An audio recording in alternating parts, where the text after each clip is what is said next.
ese golpe de Estado pues no tenía el control real sobre la situación. Tenía el control real, en realidad, la vieja guardia militar, los coroneles y generales que tenían sus manos manchadas en sangre por centenares de asesinatos que a ese momento ya se llevaban contabilizados, por las torturas a que sometían a la gente que capturaban y luego desaparecían y asesinaban. Era realmente una situación muy, pero muy opresiva para la gente. Y entonces se tuvo esa situación donde se da el golpe, pero pues rápidamente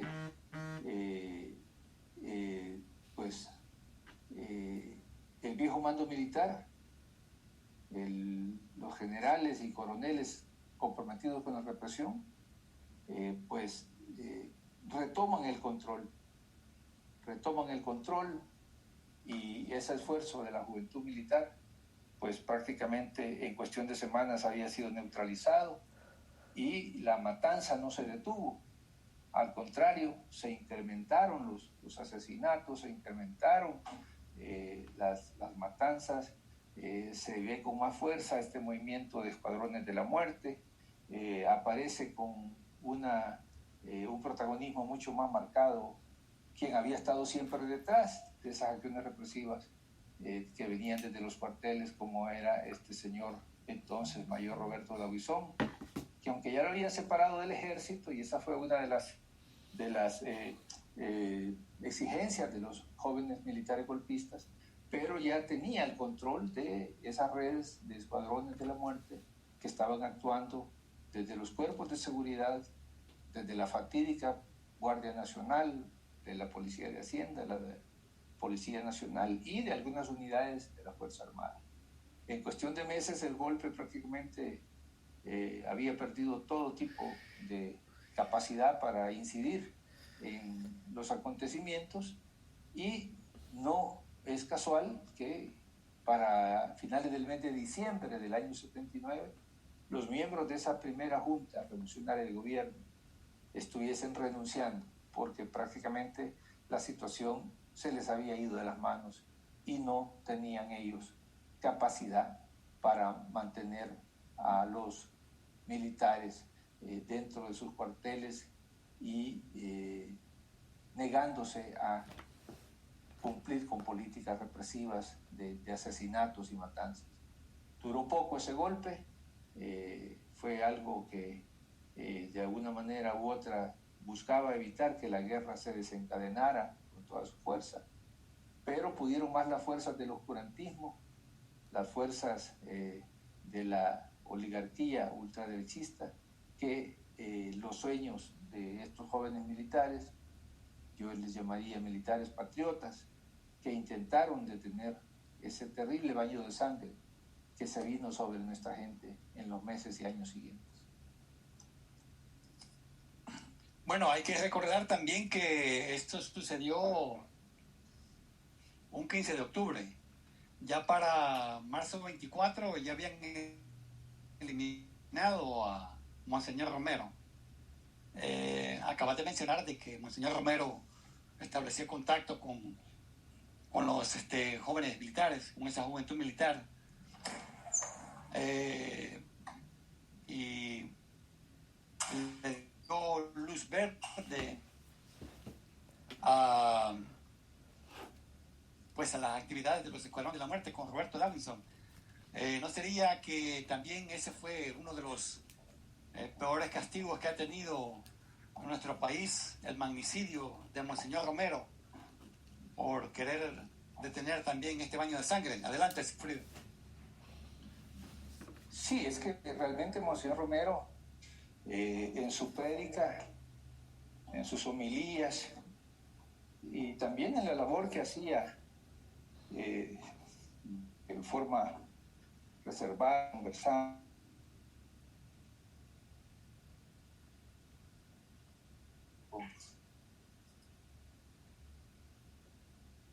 Sigfrido, te estás siguiendo. ¿Me escuchás? que se diera esa terrible represión, pero literalmente se le fue de las manos. Ya no fue posible. Ya no fue posible.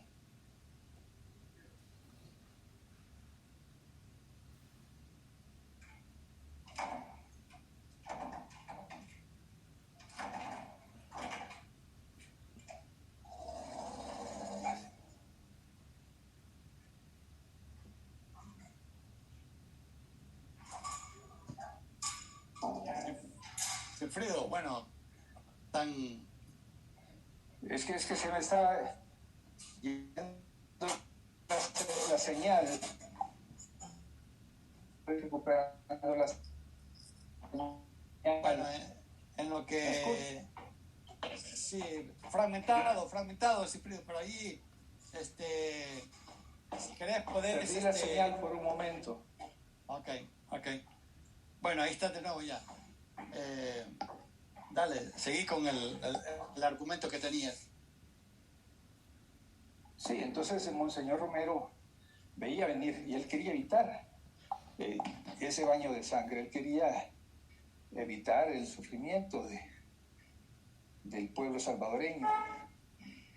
Y como tal, Monseñor Romero, pues él no apoyaba ninguna organización de carácter armado, lo dijo claramente, pero defendía de una forma muy contundente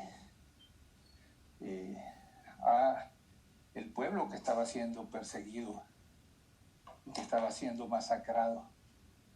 Así que él de alguna forma, cuando los jóvenes militares le plantean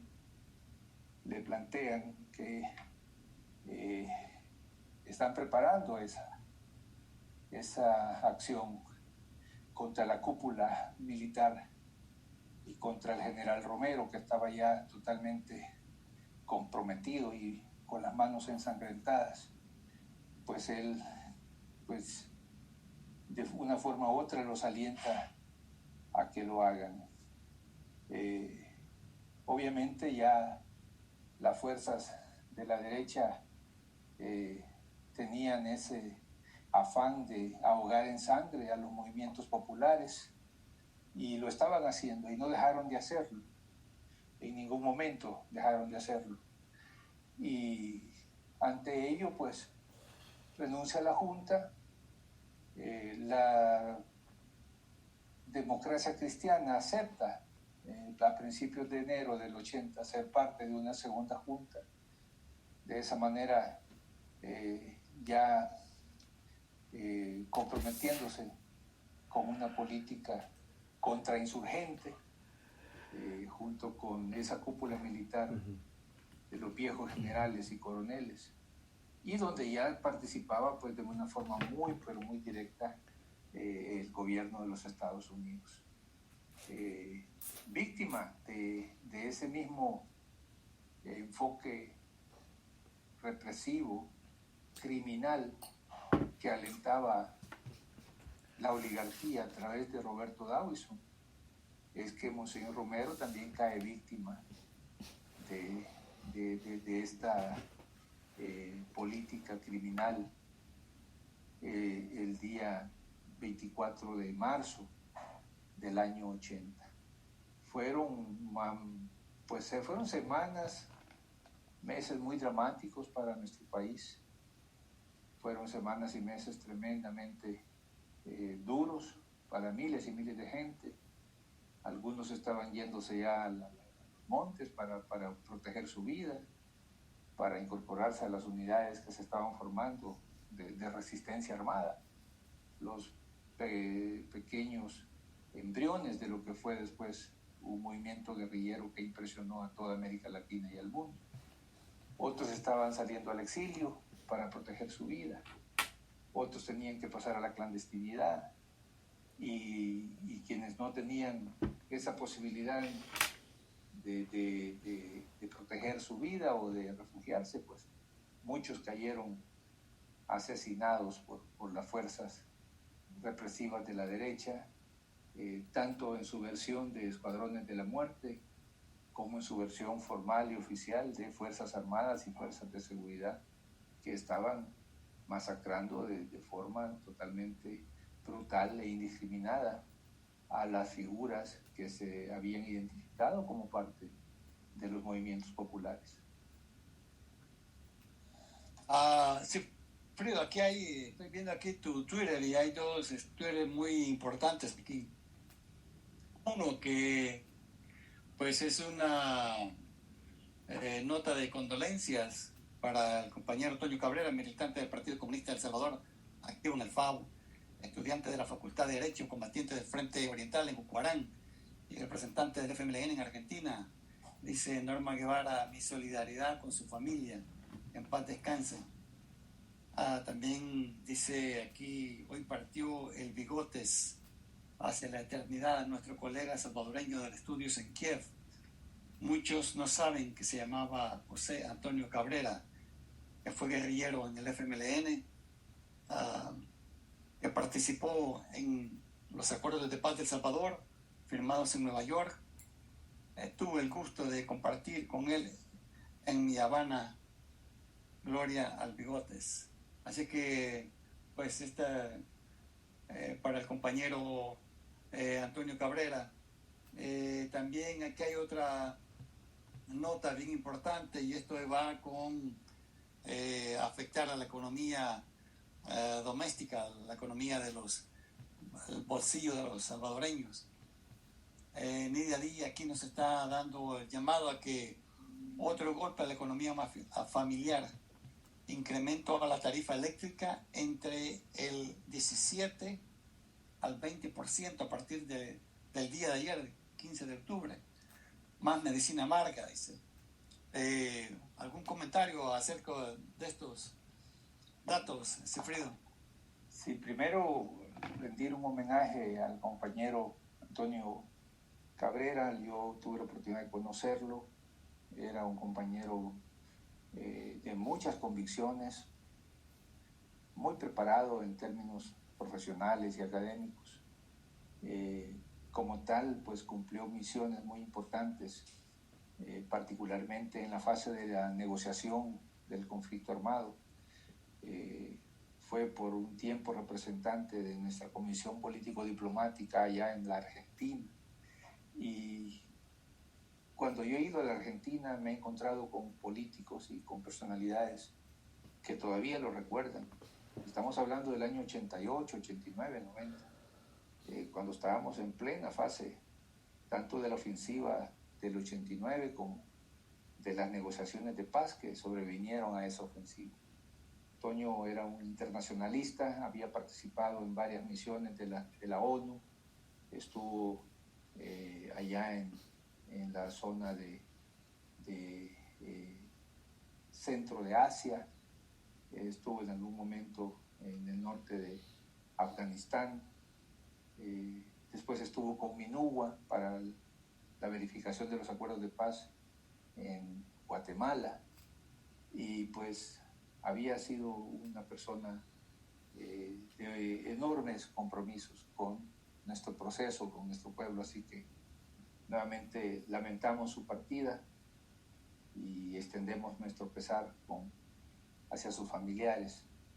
En relación a lo segundo, pues vemos cómo las cosas dan vuelta por las mismas situaciones de la economía, solo que ahora vemos que a diferencia de hace 3 o 4 meses, cuando se anunció un descenso de las tarifas de energía, entonces apareció Bukele atribuyéndose ese descenso a su gestión como gobernante y como un éxito de su gobierno.